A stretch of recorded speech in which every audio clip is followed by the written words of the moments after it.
क्या है ये? किसने लिखा है ये? हाय मैया की सासू मैया, किसका जिंदगी से संबंध खराब हुआ है? किसने किया ये टोपागिरी, बताओ हमें। इकबाल, बिल्लू, तुम लोगों ने लिखा है ये? सच सच बताओ। बताओ वरना आजादी के दिन तुम्हारे प्राणों को तुम्हारे शरीर से आजाद कर देंगे, समझे? मेरा हरकत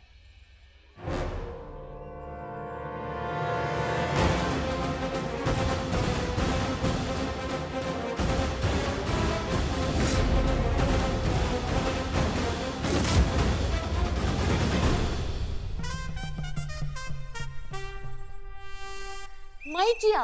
जय हिंद, जय हिंद। मैं पहले ही समझ जाना चाहिए था कि ये हरकत किसका है। तुम्हारे अलावा और कौन ऐसा बुद्धिहीन हरकत कर सकता है? ये क्या लिखा है तुमने कि लड्डू खाओ खर जाओ? क्या मतलब है इस बकवास का? Hold hold, I explain, I explain. आज क्या होता? इंडिपेंडेंस डे होता ना। इंडिपेंडेंस मींस आजादी। हाँ, मतलब नो फाउंडेशन, नो बैरिकेड।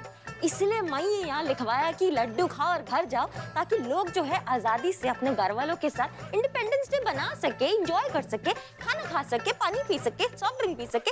इसलिए मैं ये लिखवाया। Happy independence day, happy independence day. हाँ हाँ मैडम सर, हमने भी सोच लिया ना, हम कोई काम नहीं करेंगे, पूरा दिन मस्ती करेंगे। और ये देखिए पिक्चर देखे हम लोग टिकट लेके आए हैं। मेरे लिए भी लाए हो? हाँ देखो ना, इसमें सुपर। होटल में खाना भी खाएंगे। और हाँ, ये बलून, ये फ्लेक्स, ये लड्डू, ये फूल, ये सब स्पॉन्सर बाय इकबाल। तुम्हारी मैं रुक जाइए करिश्मा सिंह, इसमें इनकी कोई गलती है ही नहीं। हाँ हाँ, हम भी समझते हैं कि ये जश्न मनाने का दिन है। बहुत से लोग आज के इस दिन को सिर्फ एक छुट्टी का दिन मानते हैं और कुछ नहीं। बहुत आसानी से मुफ्त में मिल गई ना आजादी, इसीलिए। अगर इन सब ने भी हमारे देश के शूरवीरों की तरह जंग की होती, लड़ाई की होती, अपने देश के लिए न जाने क्या क्या झेला होता, सैक्रिफाइसेस किए होते, तब जाकर इन्हें असली आजादी का मतलब और अहमियत समझ में भी आता। क्रांति का जरूरत आज भी है, पर उसके मायने बदल गए हैं। क्रांति का मतलब ये नहीं कि 100 मशाल या 1000 योद्धाओं के फौज का जरूरत हो। क्रांति के लिए एक छोटी सी कोशिश, एक छोटा सा संकल्प, और फिर बड़ी क्रांति का आगाज होता है। संकल्प। आज से हम कोई भी ऐसा काम नहीं करेंगे जिससे हमारे देश के मान सम्मान और गरिमा को ठेस पहुंचे।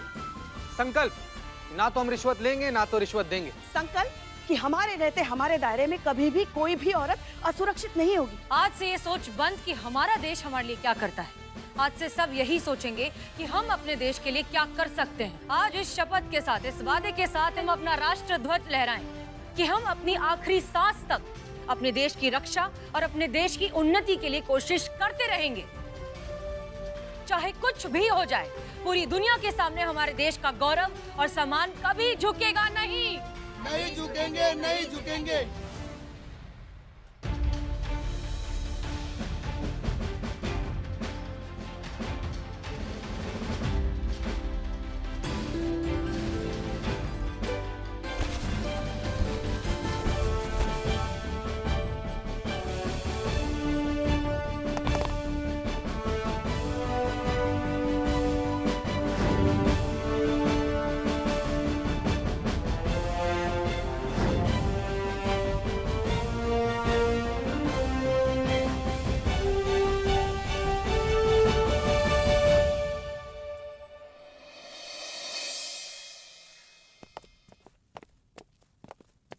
वाह, अब जाके सांस आया है हमारे शरीर में। मतलब अपना घर, अपना थाना, अपना कर्म भूमि, इसी जगह के लिए पैदा हुए हैं मैडम सर हम। और आपने हमें कहाँ भेज दिया उस फुलझड़ी की शूटिंग में। इससे अच्छा तो हमारा ट्रांसफर किसी जंगल में हो जाता ना, वो भी चलता हमारे लिए। करिश्मा सिंह देखिए, अपनी अपनी जमीन, अपनी अपनी जड़ें, और अब नई जमीन पर जड़ें बनाने में थोड़ा सा वक्त लगेगा। डोंट वरी, हो जाएगा। आप बताइए क्या जरूरी काम था? जी मैडम सर, वो जो बाइक चोरी का केस चल रहा है थाना में, हम उसी सिलसिले में आपसे बात करने आए हैं। मोतीगंज थाना में हमने बात किया, वहाँ पता किया कि वहाँ पे भी बाइक चोरी का ही केस आया। बाइक की कंपनी का नाम सेम, ओनी बाइक्स, और चोरी करने का तरीका भी सेम है, पार्किंग लॉट में जाके चोरी करना। और खुदाई किया मैडम सर हमने, तो हमें पता चला कि पिछले 4 दिनों में 4 बाइक चोरी हुआ है। अच्छा जी। आपकी इस नई इन्फॉर्मेशन से हमें ऐसा लग रहा है कि कोई एक चोरी का गिरोह है जो सिर्फ इस ओनी बाइक्स नाम की कंपनी की ही लेटेस्ट बाइक्स और मॉडल्स को टारगेट कर रहा है, सिर्फ उन्हीं की बाइक्स चोरी कर रहा है। 4 दिनों में 4 बाइक्स चोरी होना मैडम सर, ये हमारे कानून व्यवस्था के लिए अच्छा संकेत नहीं है। हमें पता करना होगा कि इसके पीछे कौन है। बात अगर ऊपर तक गया तो मैडम सर हमारे थाने का छवि खराब होगा। हमें कुछ करना पड़ेगा और पता करना होगा कि इसके पीछे कौन है। सही कहा आपने। इनफैक्ट अभी अभी हमारे पास विजय मॉल का फुटेज आया है, सीसीटीवी फुटेज। उसको हम अच्छे से चेक करते हैं। हो सकता है कोई सुराग मिल जाए या हो सकता है कि चोर की पहचान ही हो जाए। बहुत बढ़िया, हम बहुत सही समय पे आए हैं। ठीक है, चलिए चेक करते हैं।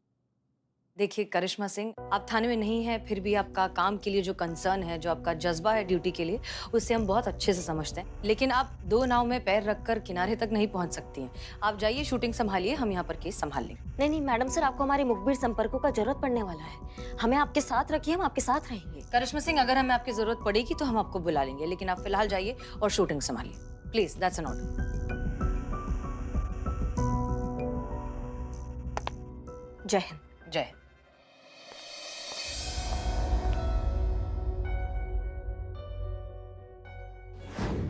बदनाम बदनाम अच्छा, जब कभी देखो ना गले पे रहता ही नहीं, जब देखो अपने बीबी के पल्लू में छुपा रहता है। और तुम क्या लिख रहे हो, रेजिग्नेशन लेटर हैं? जब जब मुंह खोलेगा भाग से कुछ फालतू बोल देगा। मैडम सर को अर्जी लिख रहे हैं काहे कि हमको 22 तारीख को छुट्टी चाहिए, बहुत इंपॉर्टेंट काम है उस दिन। ओह माय गॉड, 22 तारीख को? मतलब तू अपनी किडनी का ऑपरेशन करेगा 22 तारीख को, उसको बेचेगा और उससे मुझे गोल्डन चैन दिलवाएगा? नहीं बिल्ले, किडनी को बेचेगा, दिमाग बेचेगा, उसका यूज नहीं करता ना। तो वो है कहाँ? बस रे बकलोल सब, जब मुंह खोलेगा सब भग से कुछ ना कुछ फालतू बोल देगा सब। अरे अर्जी लिख रहे हैं मैडम सर को भाई, उस दिन हमको छुट्टी चाहिए, बहुत इंपॉर्टेंट है उस दिन। ये तो है, इसीलिए मैं भी 22 अगस्त को छुट्टी ले रही हूँ। ये सेम टू सेम। अरे हाँ, हम भी भूल गए भाई। जो खाना है, समोसा, बिरयानी, चाय, जो भी खाना है खा लो, कि 22 को हमारी दुकानें बंद रहेंगी। एक मिनट, ऐसा क्या है 22 तारीख को भाई? किसी खजाने का दरवाजा खुलने वाला है क्या? करेक्ट, एकदम सही भापी हैं आप पुष्पा जी, एकदम सही भापी हैं आप। खुल जा सिमसिम होने वाला है पुष्पा जी। अरे यार, याद आया, 22 अगस्त से अली बाबा अपने चाली चोर के साथ आने वाले हैं। एक मिनट, ये देखो, ये देखो, दिखा ये देखो। जब परवाज में 40 चोरों का खौफ हुआ करता था, उनके सरगना का नाम जानते हो? इब्लिस। सारी दुनिया देखेगी जब हम लिखेंगे दास्तान काबुल।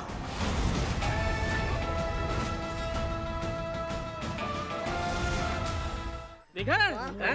बढ़िया। कहानी वही है लेकिन अंदाज नया है। असर वही, रोमांच नया। हाँ, 22 अगस्त से सोमवार से शनिवार रात ठीक 8 बजे सिर्फ सोनी सब पे। भाई हम तो देखेंगे अब। अब तो चाहे कुछ भी हो जाए, हम रिक्वेस्ट करके छुट्टी ले ही लेंगे मैडम सर से। ये क्या किया तुमने? तुम्हें ऐसा काम कर कैसे सकती हो? क्या लगता है तुम्हें मजाक चल रहा है यहाँ पर? देखो, हमारे लिए हमारा काम है, हमारी ड्यूटी है। क्या हुआ मैडम सर? अब क्या किया इसने? पूछिए, इसी से पूछिए, बताओ क्या किया है तुमने? तुम तो बोलता तुमको गुस्सा नहीं आता, पर तुम कितना गुस्सा करता। देखो तुम दिमाग, चुप रहो तुम। देखो तुम, क्या हुआ? क्या किया तुमने? वो मई, अरे वो मई जून छोड़ो, पहले बताओ क्या किया तुमने? बताओ। वही बताता कि मई अपना फुटेज देखता। वो टकली जासूस मेरा इतना गंदी फुटेज लिया, तो मैं वो डिलीट किया। मेरे को लगा दूसरा फोल्डर में मेरा अच्छा वाला फुटेज होगा। बाद में मेरे को पता चला कि जो मैं डिलीट किया ना, उसमें वो जो सीसीटीवी फुटेज था वो था। हाँ? वो डिलीट हो गया, सब वॉश हो गया, सब खत्म हो गया, सब एम्प्टी हो गया। मुझसे गलती हो गया, मैं सॉरी मांगता। करीना, माफी गलती की होती है, बेवकूफी की नहीं। बेवकूफी का सिर्फ खामियाजा भुगतना पड़ता है, और तुम्हारी इस बेवकूफी का खामियाजा भुगतना पड़ेगा हमारी इस इन्वेस्टिगेशन को। तुम्हें समझ में आ रहा है? 4 दिनों में 4 बाइक चोरी हो गई है, वो भी हमारे थाना क्षेत्र में से। इसका मतलब ये कि मुद्दा उठता है सीधा सीधा हमारे थाने की काबिलियत का। तुम्हारी बेवकूफी की वजह से ये सब हमें समेटना पड़ेगा, जो रायता तुमने फैलाया है। तुम्हारे लिए क्या, तुम्हें ये एक मजाक लग रहा है? ये कोई फिल्म का फनी सा सीन लग रहा है तुम्हें? नहीं है ऐसा कुछ। हमें लगता नहीं है कि इस मामले की सीरियसनेस तुम्हें समझ में आ रही है। मेरे को रियलाइज होता, बहुत मिस्टेक किया, बहुत बड़ा मिस्टेक, बहुत गलती, बहुत गिल्ट। मेरे को माफी दे दो, सॉरी। मैं मुर्गा बनता, मुर्गा बन। सुनो, ड्रामा मत करो तुम। संतोष शर्मा, फास्टेस्ट ऑप्शन क्या है? अब वो मॉल के सिक्योरिटी वाले से बात हुई तो उन्होंने कहा कि उनके सिस्टम में 3 दिन में ऑटोमेटिकली जो फुटेजेस है वो इरेज हो जाती है। ये फास्टेस्ट ऑप्शन दे रही हैं आप? नहीं, बैकअप क्या? फुटेज का बैकअप लेने मैंने बोला था तो उन्होंने मुझे सेंड कर दिया। अच्छा, मतलब फुटेज है हमारे पास, हम देख सकते हैं। हाँ, थैंक गॉड, पहले क्यों नहीं बताया ये? जाइए लेकर आइए। वहाँ लेकर आती हूँ।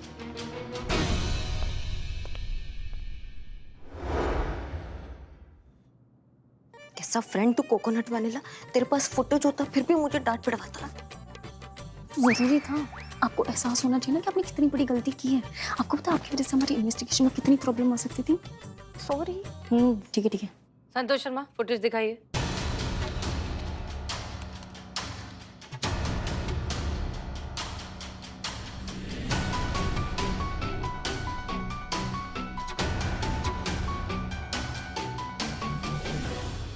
एक मिनट पीछे जाओ।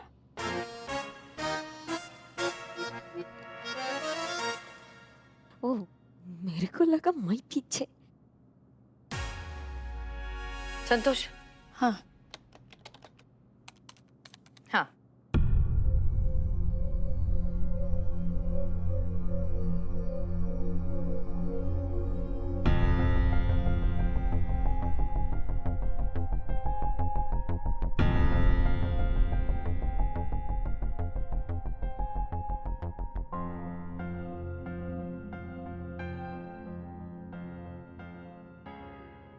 कुछ पता चला क्या? पता चल जाएगा कहाँ, ढूंढ निकालेंगे। पुलिस सुस्त नहीं हो गई आजकल, क्या लगता है? हाँ, कौन है रे तुम? थाने में क्या कर रहे हो? हाँ? अरे कौन है तुम? गोगो। गोगो? हमारे ही थाना में खड़ा होकर हम ही को गोगो कह रहा है। अरे मेरा नाम है sir rocket Gogo. Bike racer हूँ मैं ना, रॉकेट की तरह बाइक भगाता हूँ ना, इसलिए लोग मुझे रॉकेट गोगो कहते हैं। लेकिन अब लग रहा है मैं आने वाले स्टेट लेवल की बाइक रेस में हार जाऊंगा।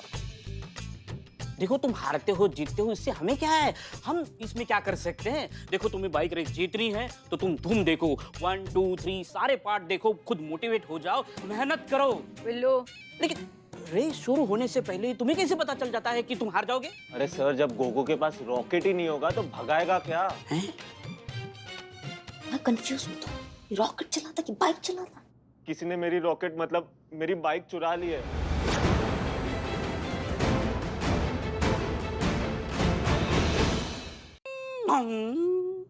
हाँ सर, बिना बाइक का गोगो मतलब बिना दांत का शेर। अब बाइक ही नहीं है तो दूसरे बाइकर्स के साथ मैं पैदल दौड़ूंगा क्या? तुम क्या बोली? सर, हे बाप रे। क्यों? ये क्या था? मुझे सर बोली, इतनी इज्जत दी तो गला भर आया। अब चाय बिस्किट कुछ लेंगे? बिल्ले। मैडम सर, और एक बाइक चोरी देखिए। कौन सी कंपनी की बाइक थी तुम्हारी? ओनी बाइक्स मैडम। 2 दिन बाद रेस है, पूरी साल मेहनत की थी इस रेस के लिए, अब पता नहीं पार्टिसिपेट कैसे करूंगा। चोर मेरी बाइक नहीं, मेरा सपना चुरा कर ले गया। मैडम कुछ कीजिए ना प्लीज। जाहिर सी बात है कि ये चोरी भी इसी बाइक चोर ने की है जो ब्लैक ड्रेस पहनकर इस फुटेज में हमें दिखाई दे रहा है। लेकिन इस ब्लैक ड्रेस वाले को ढूंढे कैसे? चेहरा साफ साफ पता नहीं चल रहा है, कैसे पता लगा है इसके बारे में? पूरा लखनऊ में जितना भी ब्लैक ड्रेस में हेलमेट वाला लोग होता ना, उनको पकड़ के ऐसा अरेस्ट करके अंदर डालता। जब चोर अंदर तो बाहर चोरी कैसे होता?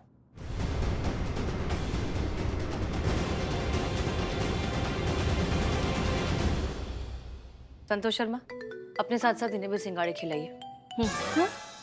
एनीवेज, संतोष शर्मा एक काम कीजिए, इनके बाइक के सारे डिटेल्स निकालिए, रिपोर्ट लिखिए और जिस एड्रेस से इनकी बाइक चोरी हुई है वहां पर जितने भी सीसीटीवी फुटेज हैं सबकी इन्फॉर्मेशन निकालिए, ठीक है? हाँ, आप आइए। करूँ?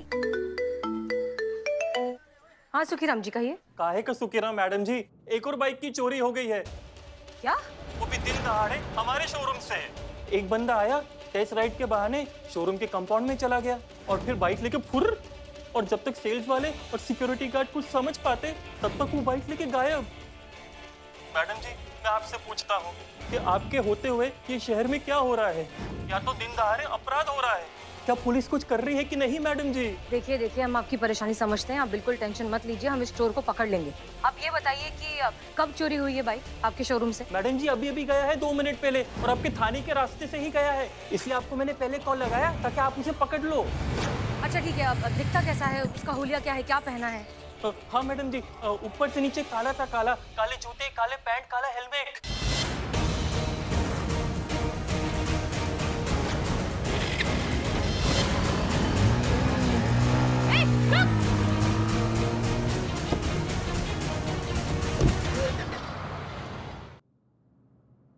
क्या कर रही हो तुम अपनी जिंदगी में, ये टोपागिरी? संतू को फोन करते हैं। हाँ संतू, हाँ थाने का कुछ खबर? खाना तो नहीं लाई आज मैं मैडम, क्वार्टर में पानी नहीं आया ना आज। कमाओ जड़ बुद्धि। हाँ तुम क्या बहरी हो क्या? खाना नहीं पूछ रहे, थाना पूछे। थाने का कुछ खबर? थाने का? अच्छा सॉरी, वो नेटवर्क प्रॉब्लम है ना। हाँ थाने में तो सब ठीक है मैडम, आप बताइए शूट कैसा है? हाँ वो शूट का तो मत ही पूछो। अम्मा जहाँ जाती है नाचती रहती है। माँ का मेडिकल रिपोर्ट लेने जाती है तो भी नाच रही है। माँ का सपना है कि मेरी बेटी जो है बड़े होकर डांसर बने, तो उनके सपना में भी नाच रही है, जगह जगह नाच रही है। हमारा दिमाग खराब हो गया है। ये सब छोड़ो, तुम ये बताओ कि वो बाइक चोरी का कहाँ लीड मिला, ये बताओ हमको। लीड ही तो नहीं मिल रही मैडम, बाइक पे बाइक चोरी होती जा रही है और प्रेशर बढ़ता ही जा रहा है। वो दिन दूर नहीं है कि डीएसपी से कभी भी थाने आएंगे और थाना बंद करके चले जाएंगे। बताओ थाने में हमारा कितना जरूरत है और हम यहाँ ये दिवाली का लाल झालर पहन के यहाँ नाच रहे हैं, ठुमके लगा रहे हैं। क्या टोपागिरी चल रही है हमारी लाइफ में, हमको समझ में नहीं आ रहा है। जब भी हम पूछते हैं ना डायरेक्टर से कि एक्शन कब आएगा, तो बोलता है आ रहा है एक्शन आ रहा है। Shot ready madam? हाँ आ रहा है, मतलब आता है। चल बाद में बात करते हैं।